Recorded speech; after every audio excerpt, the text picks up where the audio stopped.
this being a little bit thicker wire that I'm using as the elements this time, I wanted to make sure I get a good join to the coax basically. Cut a little bit longer back so that I can actually get a good grip by wrapping the wire from the coax around the actual elements. Obviously want a decent bit of a join if you can get one. And a good way to get that is to take it to one side rather than have it all circular around it.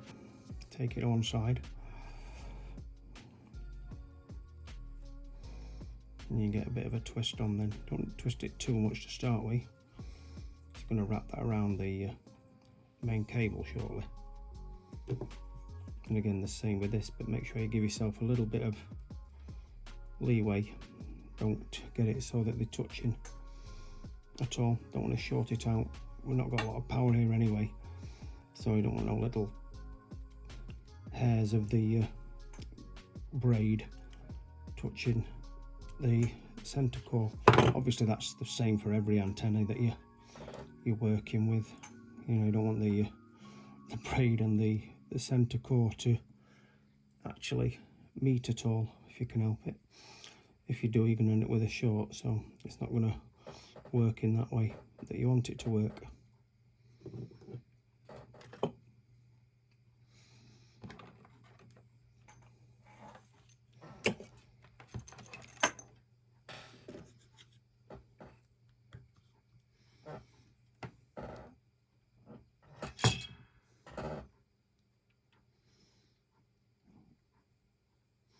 Might be an idea to tin this a little bit so you've not got too much of a problem getting a joint on the actual soldering when you actually do that. And again, I've scraped these with a Stanley knife just to make sure there's nothing on them that might just hold us back a little bit, if it were, as it were.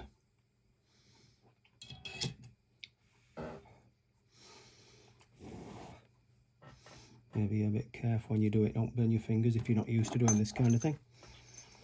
The amount of times I've over the years you're wrapping, making antennas and stuff like that, and you wrap the cable around and it's not quite what you want it to be, kind of thing. But also I used to have a bit of an habit when I was younger, sort of smelling the soldering. I know that smells about right, you know. Oh, the amount of times I've burnt my nose doing that. And I'm not the only one, 'cause I've spoke to friends and they've said, oh yeah, I've done that. Yeah, it's funny now, but I'll tell you what, it kind of hurts at the time. It's not something you want to be doing on a regular basis if you can help it at all. Not at all. No fun whatsoever when you do that. Try to get a good connection if I can, so balance the wire onto the bench. Obviously warm this up a little bit again before you go at this. And I'm using the old-fashioned solder. Naughty naughty, how dare we. I've always found that this is a rather good solder. Yep, want a good joint on this one. I don't want it to be weak at all if I can help it, because the elements are a bit of a thicker wire. I'm using hooker cable, funnily enough, and it's a test example. It's a test antenna basically. If it works, it works. If it doesn't, it's not a problem. I can cut it back for something else like 70 centimeters. It's long enough to be trimmed back a little bit and still used as an antenna somewhere. So don't over worry if you make a little bit of a boo-boo. Try and make something good out of it, you know. Fall down 7 times, stand up 8, as it were. You know, keep going. Again, we've positioned the wire slightly so it doesn't move.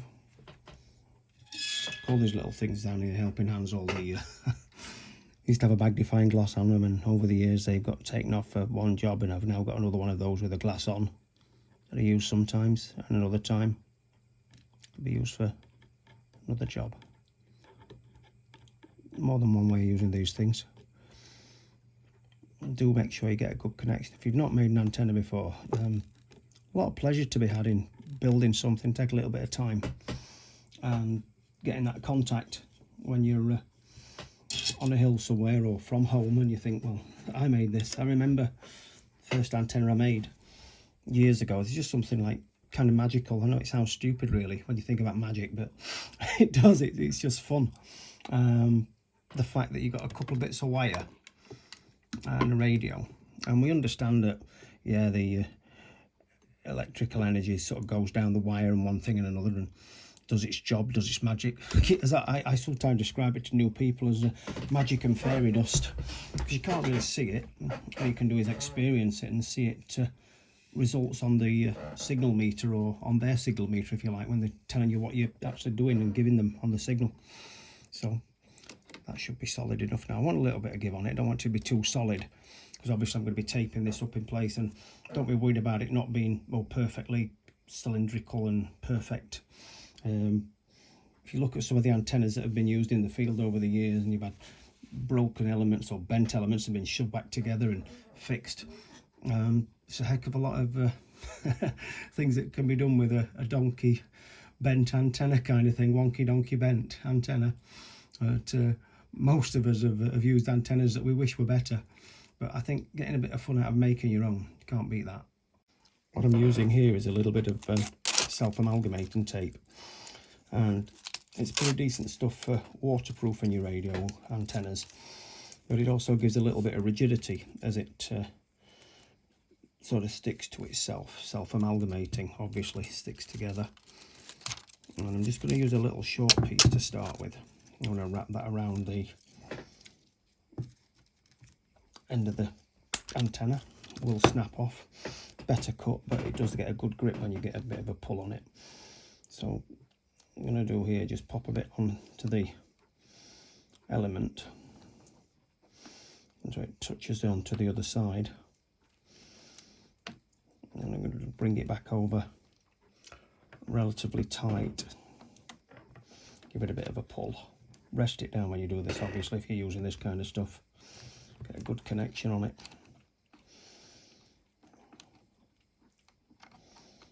Okay, so you've got a couple of bits of pulls in there. Maybe go around again. This time going around this way. Give that a little bit of protection from any water that might leak in. I'm hoping it won't. Obviously, when I've built it into the enclosure that I'm going to use it. Enclosure I'm going to be using is something I've only used recently myself. Not seen it used anywhere else, but I thought, you know what, I'm going to have a go at that. And basically it's insulating for pipe lagging, so pipe insulation basically. And the reason I've gone for that is it's lightweight, waterproof. It means I can sort of fit it in a rucksack, carry it around with me, and it's not got any extra weight really for taking up on a hill. It's not a problem. Don't worry about this if it's not neat. Nobody's going to see this, only yourself. And if you can live with it and I can live with it, then there you go, you've done something useful. Again, this has been cut for the band, so I've put the measurements on the video, and it's not perfectly neat, but don't worry about that, it won't matter at all. So what we've done here, we've measured the pipe lagging basically, and then obviously do be careful with this. If you're young and you're needing help from parents, do ask. You know, maybe don't do it the way I'm doing it. I don't want you to have an accident. I've done this a few times with the various jobs in the past. So open it up basically, make sure you can fingers inside. All I'm going to do basically is just feed this inside the tube, and all I did basically was open the tube up slightly and feed the cable inside. A little bit tricky with one hand. There you go. Pop it in, drops the puzzle. The same with the other one. If you push that in the middle, get that in properly in the first place, and it'll just follow along. It'll sit nicely. Don't leave it sticking out at the end, obviously, you don't need to do that. Got your finger inside, just slide it down. It disappears off inside. It's not coming out the other end either. Very lightweight antenna. I've only got a short run of coax on this.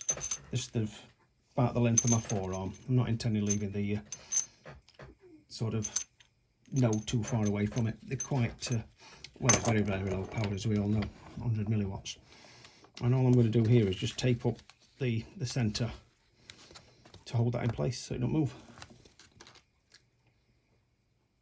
So all I've done basically, wrap that around there, just tighten it in so it can't move. And then I'm going to tape the end as well, just a circle around it. I'm going to leave the end open for now. I can always put a little bit of tape over the top of that if I really want to do so. I can see the coax, the wire rather, that's attached to the centre coax there. And what I'm going to do, just to remind myself which is that end, I'm going to put a strip of tape round here, extra than what I do at the other end, so put 2 lines on it. I don't know how right it is, I suppose, from a dipole antenna, but I'll have to try and find out. I suppose I've never really known. I've always believed, in a way, I think it was a gentleman when I was first into radio explained to me that, you know, or if you make a dipole and you're working it vertical, you know, make sure you've got the centre up, pointing into the air kind of thing. Now, never really read up on it, never heard about it anywhere else as such. Just sort of followed the old gentleman's advice, really. You know, studying the hobby. You might want to neaten it up a little bit. If you do, just give it a bit of a trim. If you don't need to, don't worry about it. But as I said, I'll have to, even I'll have a read up. I like to learn, experiment, just enjoy the hobby, really. Don't be frightened to get into the hobby if you're not there already. You probably are if you're watching this, but you may be new to this kind of thing. So welcome to the channel. If you're sort of giving us a view there, much appreciated. Just for me, it's filling time. I've got a lot of time at the moment, sadly.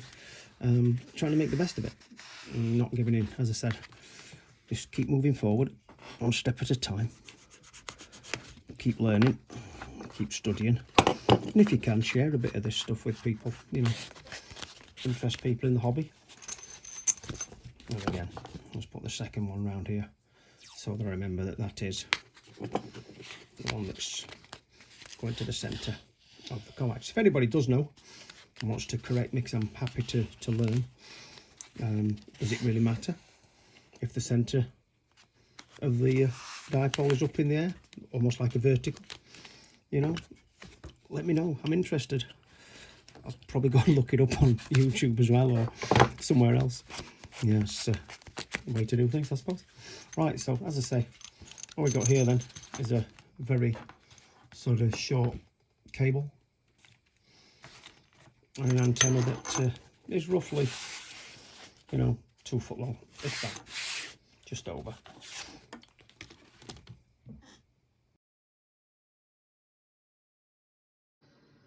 Okay, we've got the finished antenna there. To move location to show this, won't get it on the desk.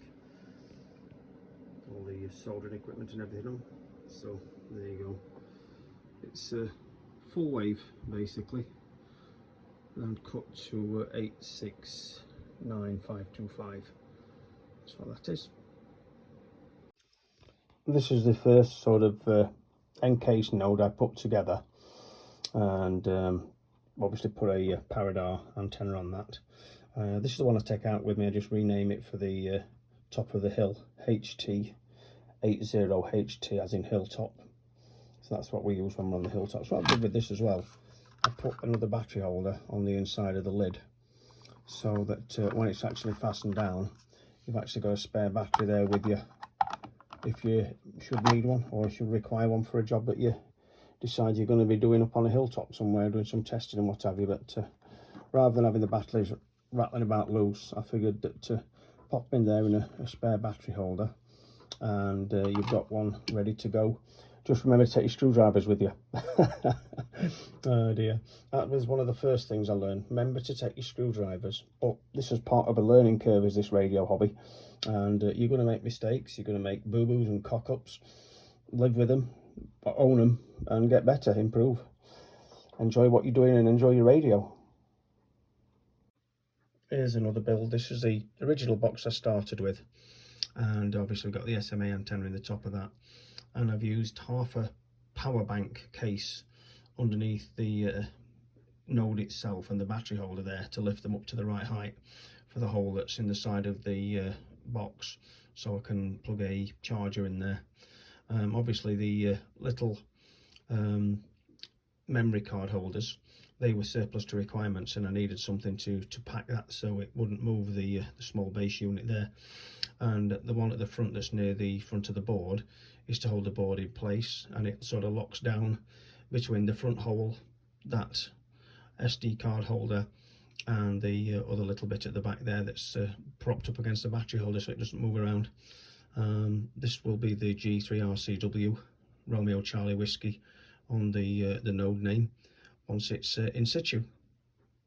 I've left the wires a little bit long on this at the moment because basically I want to be able to take the board out, so I'm going to do the wires at the length they are so I can actually lift the board out to get the battery clip off the back, should the board have a problem or go down, so that we are able to change it without having to strip the whole thing down. We can just replace the board. Well, 175 nodes showing at the moment. Now we're using 2 directional beams up in the loft, 1 point in one area, 1 point in the other, and so it's to pull stuff in and send it back out a little bit. Look, all been well. So I'll just go up the list, so if you do spot yourself, do give us a shout, let us know that you're in there. Quite difficult to do this with one hand. And I can see you in there, Pete. See you as well. Mesh Knots, Mooney, Pat, see you as well, mate, there.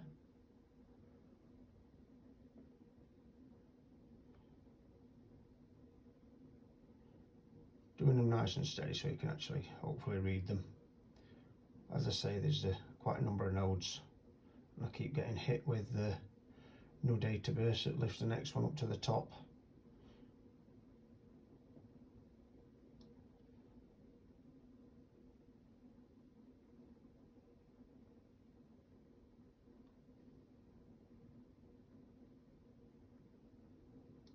Seen a lot of people I've not had actual personal contact with, but I dare say they're seeing nodes they're not seeing or contacting either,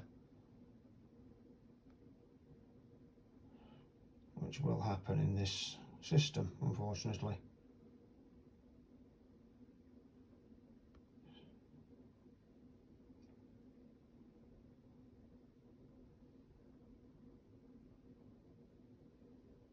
So just keep going down. As I say, we've quite a lot of nodes on there. 175 nodes are showing now, so another one's just popped in, I think.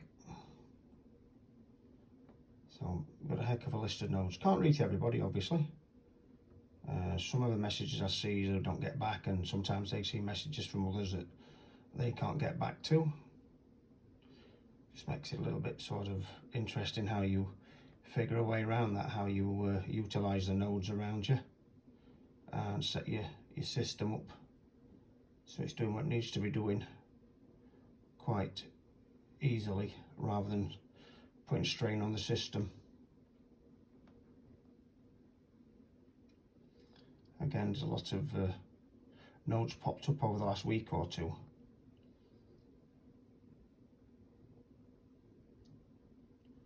As I'm sure it'll continue to do while it's popular.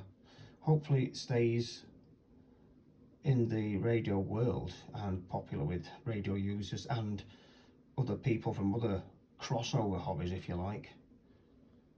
Hopefully brings a few into the amateur radio circles. That would be rather good if we could do that,